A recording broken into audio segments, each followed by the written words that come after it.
दोस्तों अब अपन बात करते हैं मेंडल के दूसरे नियम, जिसका नाम है पृथक्करण का नियम, युग्मकों की शुद्धता का नियम या विसंयोजन का नियम, लॉ ऑफ सेग्रीगेशन।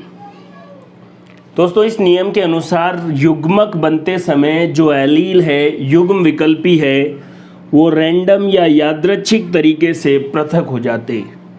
अर्थात इस बात का मीनिंग यह है कि युग्मक या गैमीट किसी एक लक्षण के लिए शुद्ध हो जाते हैं, इसीलिए इसे क्या कहते हैं, युग्मकों की शुद्धता का नियम। विसंयोजन सेग्रीगेशन का मतलब है गैमीट बनते समय अलग अलग हो जाएंगे एलील। पृथक्करण, विसंयोजन, युग्मकों की शुद्धता, अगर आपको लिखना है तो ये देखो इसकी डेफिनेशन रही। अब डेफिनेशन से आपको लग रहा होगा कि यार बात तो समझ में आई नहीं। आइए अब इस पर अपन बात करते हैं। देखिए मैं आपको शुरू से बताता आ रहा हूँ कि 46 गुणसूत्र 23 जोड़ी के रूप में होते हैं। एक्स और वाई को छोड़ दें तो बाकी सभी होमोलोगस क्रोमोसोम है, समजात गुणसूत्र है। किसी भी एक जोड़ी के बारे में देखो, 23 जोड़ी को अपन स्टडी करेंगे तो पूरा बोर्ड भर जाएगा। किसी एक जोड़ी पर अपन स्टडी कर लेते हैं, बाकी चीज़ें अपने आप अपने को आइडिया लग जाएगी। तो ये एक जोड़ी गुणसूत्र है और ये होमोलोगस गुणसूत्र है, होमोलोगस क्रोमोसोम है। इसके इस लोकस पर कैपिटल टी वाला एलील है और इस पर स्मॉल टी वाला एलील है।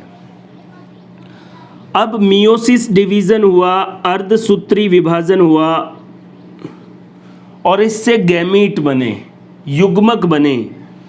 तो इन दोनों में से एक युग्मक में ये एलील जाएगा और दूसरे युग्मक में ये एलील जाएगा। सिंपल सी बात है। अर्धसूत्री विभाजन के दौरान जब युग्मक बनते हैं तो एलील जो पहले थे वो बिल्कुल अलग अलग हो जाते हैं। अब इस युग्मक की अगर बात करें तो इसमें कोई मिक्स नहीं है, शुद्ध लंबा वाला इसमें एलील है। और इस युग्मक की बात करें तो इसमें शुद्ध बोना वाला एलील है। तो युग्मक में जो एलील है वो पर्टिकुलर किसी लक्षण के लिए है, इसलिए इसे युग्मकों की शुद्धता का नियम कहते हैं। विसंयोजन या पृथक्करण का मतलब यह है कि अर्धसूत्री के विभाजन के दौरान जो गुणसूत्रों का जोड़ा था वो पृथक हो गया और जोड़े के साथ साथ जो एलील थे वो भी पृथक हो गए और साथ में शुद्ध रूप से रह गए। तो युग्मकों या गैमीट में जो एलील होंगे वो प्योर होंगे, इसलिए इसको युग्मकों की शुद्धता का नियम कहते हैं। और बात करते हैं, अब भी आपको थोड़ा कम समझ में आ रहा है। देखो डेफिनेशन वही कह रही है जो मैं यहाँ समझा रहा हूँ। और बात करते हैं, कोई दिक्कत नहीं है। एनाफेज अवस्था में देखो, प्रोफेज, मेटाफेज, एनाफेज। मेटाफेज में जब इक्वेटर पे क्रोमोसोम आ जाते हैं, एनाफेज में फिर वो दूर होने लगते हैं, तो गुणसूत्र अलग होकर एलील या युग्म विकल्पी युग्मक में शुद्ध रूप से प्रवेश कर जाते हैं। इस बात का मतलब यही है कि दोनों अलग हुए, एलील जो है शुद्ध रूप से किस में चले गए, गैमीट में चले गए। लॉ ऑफ सेग्रीगेशन का जैविक आधार यही है कि एनाफेज अवस्था में गुणसूत्र अलग होते हैं और युग्मक शुद्ध रूप से किसी एलील के लिए जिम्मेदार होते हैं। आपसे कोई पूछे कि लॉ ऑफ सेग्रीगेशन का जैविक आधार क्या है, बायोलॉजिकल बेसिस क्या है, तो एनाफेज स्टेज में आप पता कर सकते हैं कि लॉ ऑफ सेग्रीगेशन हो रहा है। इस पूरी बात को अगर सिंपल एक लाइन में लिखना है तो आप ये भी लिख सकते हैं कि युग्म विकल्पी आपस में सम्मिश्रित नहीं होते। कहने का मतलब, जब पहले ये दोनों युग्म विकल्पी साथ साथ थे, साथ साथ रहे थे, लेकिन दोनों ने आपस में कोई मिश्रण नहीं किया। जैसे अलग हुए, इसके पास अपना लक्षण था, इसके पास अपना लक्षण था। अब युग्म विकल्पी इस तरीके से अलग हो सकते हैं, ये पृथक्करण का नियम है। इस नियम का एक अपवाद भी है, नॉन डिसजंक्शन, जिसको अवियोजन कहते हैं। जब वियोजन का अपवाद होगा तो अवियोजन ही होगा। इस अवियोजन या नॉन डिसजंक्शन में क्या होता है, मैंने यहाँ पर 2 जोड़ी गुणसूत्र बताए हैं, 2 जोड़ी होमोलोगस क्रोमोसोम। एग्जाम्पल के लिए देखो, यहाँ पर कैपिटल टी, यहाँ पर भी कैपिटल टी, यहाँ पर कैपिटल आर, यहाँ पर कैपिटल आर। अब इससे गैमीट बनना है, युग्मक बनना है। तो इस जोड़े में से एक जाएगा, इस जोड़े में से एक जाएगा, इसमें फिर बचा हुआ ये यहाँ पर, तो ये 2 युग्मक बन गए। अगर ऐसा होता है तो लॉ ऑफ सेग्रीगेशन, पृथक्करण का नियम है। लेकिन कई बार क्या हो जाता है, नॉन डिसजंक्शन, और नॉन डिसजंक्शन में क्या होता है कि देखो कैपिटल टी जाना था, कैपिटल आर दोनों ही ऊपर चले गए, तो यहाँ पर बचा क्या, एक टी, यहाँ पर एक टी, जगह कम हो गई और यहाँ एक ज़्यादा हो गया। कहने का मतलब इस वाले गैमीट में एक गुणसूत्र ज़्यादा हो गया और इस वाले गैमीट में एक गुणसूत्र कम हो गया। ये जो गुणसूत्रों की अधिकता और ये जो कमी है, इसी को एन्यूप्लॉइडी भी कहते हैं। और एन्यूप्लॉइडी का रीज़न क्या है, नॉन डिसजंक्शन, और नॉन डिसजंक्शन कहाँ होता है, एनाफेज स्टेज में। और एनाफेज स्टेज जो है किसका जैविक आधार है, लॉ ऑफ सेग्रीगेशन का। तो अगर लॉ ऑफ सेग्रीगेशन प्रॉपर होता है तो गैमीट में नंबर ऑफ क्रोमोसोम बिल्कुल आधे होंगे, लेकिन किसी पर्टिकुलर गुणसूत्र में, जैसे मान लो ये जोड़ी थी, पूरी की पूरी एक गैमीट में चली गई और एक में बचा ही नहीं। जैसे आपको पता हो तो जितने भी सिंड्रोम हैं, down syndrome, Edward syndrome, Turner syndrome, Klinefelter syndrome, ये सारे सिंड्रोम किसकी वजह से होते हैं, नॉन डिसजंक्शन की वजह से। या यूं कह सकते हैं इसी को, क्या किसका एग्जाम्पल है ये सब, एन्यूप्लॉइडी, गुणसूत्रों की अधिकता या कमी।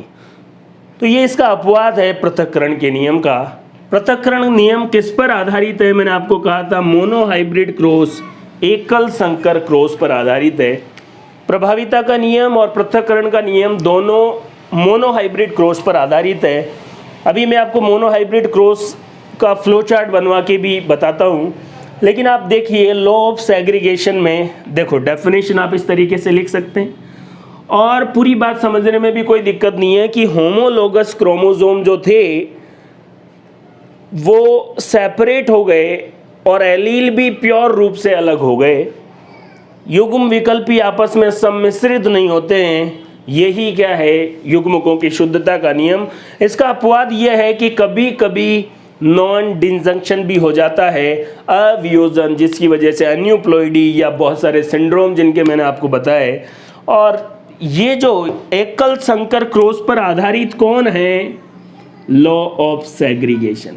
ये फ्लो चार्ट देखिए, एक नर कैपिटल टी, एक मादा स्मॉल टी, मियोसिस डिवीजन हुआ और समजात गुणसूत्र में जो युग्म विकल्पी थे वो स्वतंत्र रूप से अलग हो गए। अर्धसूत्री विभाजन, और ये जो बने हैं ये गैमीट है, युग्मक है, ये है गैमीट। और मैंने आपको बताया था युग्मक बनाने की जो जिम्मेदार विभाजन है वो कौन है, अर्धसूत्री विभाजन। दोस्तों इस गैमीट, ये गैमीट शुद्ध है किसके लिए, लंबे के लिए। ये गैमीट है शुद्ध है लंबे के लिए, इसलिए शुद्धता का नियम, युग्मकों की शुद्धता का नियम। पृथक्करण का नियम यह है कि अर्धसूत्री विभाजन के दौरान ये अलग हो जाते हैं। यहाँ पर भी ऐसा ही हुआ, ये शुद्ध बोने के लिए, ये भी शुद्ध बोने के लिए। जब F1PD बनी तो देखिए सभी पादप कैपिटल टी स्मॉल टी आ गए, ये कैपिटल टी वाला और ये स्मॉल टी वाला। इस बात को बड़े ध्यान से समझें। मैंने आपको एक लाइन बताई थी कि युग्मक आपस में सम्मिश्रित नहीं होते। देखो यहाँ पर कैपिटल टी वाला और स्मॉल टी वाला साथ है। आपने प्रभाविता के नियम में पढ़ा कि ये डोमिनेंट है, ये रिसेसिव है, मतलब यहाँ पर इन दोनों में ये अपना प्रभाव दिखा रहा है, ये प्रभाव नहीं दिखा रहा, इसके डर से। भाई ये पहलवान है, ये कमज़ोर है तो कोई बात नहीं, तू है अभी तक हम अपना प्रभाव नहीं दिखा रहे, तू नेतागिरी कर ले। तो ये अपना प्रभाव दिखा रहा है, ये नहीं दिखा रहा, लेकिन दोनों साथ साथ है। और युग्मकों की शुद्धता का क्या मतलब है कि बेशक ये दोनों साथ है और प्रभाव इसका आ रहा है, लेकिन ये वाला भी अपना प्रभाव शुद्ध रूप से अपने पास रखे हुए हैं। जब भी इसको मौका मिलेगा अपना प्रभाव दिखाने का, अपना प्रभाव दिखा के रहेगा। जब F1PD से F2PD बनाएंगे तो ये देखिए फिर से गैमीट बने, यहाँ पर देखिए इसका प्रभाव क्या था, लंबा था ना पादप, लेकिन जैसे ही मियोसिस से फिर से गैमीट बने भले ही ये इतने दिन इसके साथ रहा, लेकिन वापस शुद्ध रूप से क्या हुआ, बोना। मतलब जब भी युग्मक बने, ऐसा नहीं है कि ये लंबे के साथ रह के आया है तो उसमें थोड़ा बहुत लंबे के प्रभाव भी होंगे। वैसे जब मेंडल ने एक्सपेरिमेंट किए थे तो वो इसी सदमे में था कि पहले उसने देखो लंबा और बोना पादप लिया, तो उसके दिमाग में ये था कि कुछ बोने आ जाएंगे, कुछ लंबे आ जाएंगे। यहाँ सारे ही लंबे आ गए। जब दोनों लंबे लिए तो उसको लगा अब सारे लंबे आएंगे, पता लगा कुछ लंबे, कुछ विषम युग्मक की लंबे और कुछ बोने आ गए। इसके साथ स्मॉल टी रहा, लेकिन जैसे ही मियोसिस होगा शुद्ध रूप से फिर से ये अपना प्रभाव लेकर अलग हो जाएगा। यही युग्मकों की शुद्धता का नियम है। आप घर पर हैं, पापा भी घर पर है, पापा डोमिनेंट, आप रिसेसिव। जब तक पापा घर पर हैं आप ऐसे नाटक कर रहे हैं, पढ़ नहीं गए, बिल्कुल किताब में ध्यान सारा ऐसे। जब तक पापा घर है, पापा डोमिनेंट है, आप रिसेसिव है, पापा का प्रभाव वो है, आपका प्रभाव आपके अंदर है, लेकिन अभी घर में प्रभाव पापा का है क्योंकि डोमिनेंट है। पापा ऑफिस चले गए, आप अलग वापस, आप बस फिर उसके बाद क्या होता है वो आपको भी पता है। आप अपना प्रभाव वापस, और आपके साथ आपका भाई या बहन छोटा मिल गया तो फिर तो आप धमाल मचाने वाले ही हैं। इतने दिनों तक स्मॉल टी इसके साथ रहा, लेकिन उसके दोनों का सम्मिश्रण नहीं हुआ। जैसे ही मियोसिस हुआ ये अपना प्रभाव लेके, और ये देखिए जैसे ही इसको स्मॉल टी मिला इसने अपना प्रभाव वापस बोना दिखा दिया। आपको पता है F2PD में एकल संकर संकरण में जीन प्रारूप ऐसे 1, ऐसे 2 और ऐसे कितने होते हैं, 1। ये युग्मकों की शुद्धता का नियम है। युग्मक आपस में सम्मिश्रित नहीं होते, ये बात मैंने आपको बता दी है। नॉन डिसजंक्शन का मतलब क्या होता है कि सपोज करें यहाँ से ये अलग हुआ तो अलग ही नहीं है, पूरा का पूरा ही गैमीट में आ जाए तो एक युग्मक में गुणसूत्रों की संख्या ज़्यादा और एक युग्मक में गुणसूत्रों की संख्या कम हो जाती है। इसकी वजह से एन्यूप्लॉइडी आ जाती है। और रीज़न मैंने आपको बताया था, एनाफेज में ये जो गुणसूत्र प्योरली अलग नहीं हो पाते, इसको नॉन डिसजंक्शन कहते हैं। तो अगर पृथक्करण के नियम का अगर कोई अपवाद है तो वो है नॉन डिसजंक्शन या अविसंयोजन। तो दोस्तों ये पृथक्करण का नियम था। पृथक्करण के नियम से संबंधित जो भी बातें बिल्कुल आपके सामने क्लियर है। वो अपन बात करते हैं मेंडल के तीसरे नियम या वंशागति का तीसरा नियम, स्वतंत्र अपव्ययन का नियम, law of independent assortment, law of dominance, law of segregation या विसंयोजन का नियम। उसके बाद तीसरा जो नियम है वो है लॉ ऑफ इंडिपेंडेंट असॉर्टमेंट। दोस्तों इसमें क्या होता है, इस नियम अनुसार विभिन्न लक्षणों की वंशागति है वो एक दूसरे से स्वतंत्र होती है। मतलब अलग अलग जो कैरेक्टर है वो उनकी हेरिडिटी, उनकी वंशागति अलग अलग तरीके से होगी। ऐसा नहीं है पहला लक्षण दूसरे की वंशागति को इफेक्ट कर रहा है। इसको समझने का एक और बढ़िया तरीका ये है कि आप ये एक लक्षण लिया और ये दूसरा लक्षण। आपको पता है किसी लक्षण को निर्धारित करने का काम कौन करता है, जीन। और जीन की खोज किसने की या जीन नाम किसने दिया, जॉनसन ने। इसको पहले कारक कहा गया था मेंडल के द्वारा। आनुवंशिक इकाई या जेनेटिक यूनिट भी है। एक लक्षण है वो निर्धारित करेगा बीज के आकार को, एक दूसरा लक्षण है वो निर्धारित करेगा बीज के रंग को। अब इस बीज के आकार के जो लक्षण है इसके 2 ट्रेट है, गोल और झुर्रीदार, राउंड एंड रिंकल्ड। बीज के रंग का येलो एंड ग्रीन, पीला और हरा। इन ट्रेट को डिटरमाइन या निर्धारित करने वाले एलील है capital R small r, capital Y small y। Law of independent assortment ये कहता है कि ये देखिए ये है गोल या राउंड के लिए। अब ये कैपिटल भी आ गया है और ये स्मॉल। तो ऐसा नहीं है यहाँ डोमिनेंट है तो इसके रिसेसिव वाले पर कोई इफेक्ट पड़ेगा, सीधी बात तो यही है। जैसे यहाँ रिसेसिव है झुर्रीदार और यहाँ कैपिटल आ गया, कहने का मतलब ये दोनों एलील अलग जीन के हैं, ये दोनों एलील अलग जीन के हैं, इन दोनों का एक दूसरे पर कोई प्रभाव नहीं पड़ेगा। यही क्या कहलाएगा? Independent assortment. इसको एक लाइन में यूं भी कह सकते हैं, दो अलग अलग जीनों के युग्म विकल्पी आपस में एक दूसरे से स्वतंत्र वंशागत होते हैं।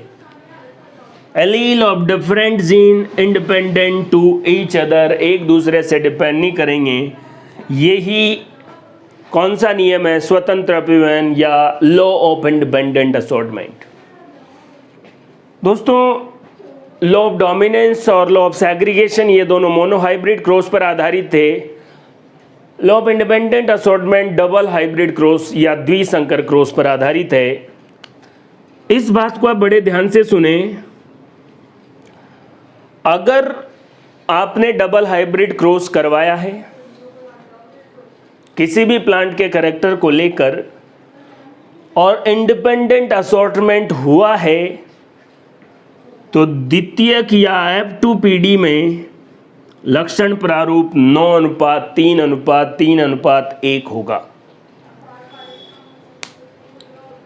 आपने डाई हाइब्रिड क्रॉस करवाया, F2PD में अगर लक्षण प्रारूप 9331 नहीं आया, फिनोटाइप डेविएट हो गया, कोई और रेशियो आया, तो समझ लें जीनों का इंडिपेंडेंट असॉर्टमेंट नहीं हुआ है।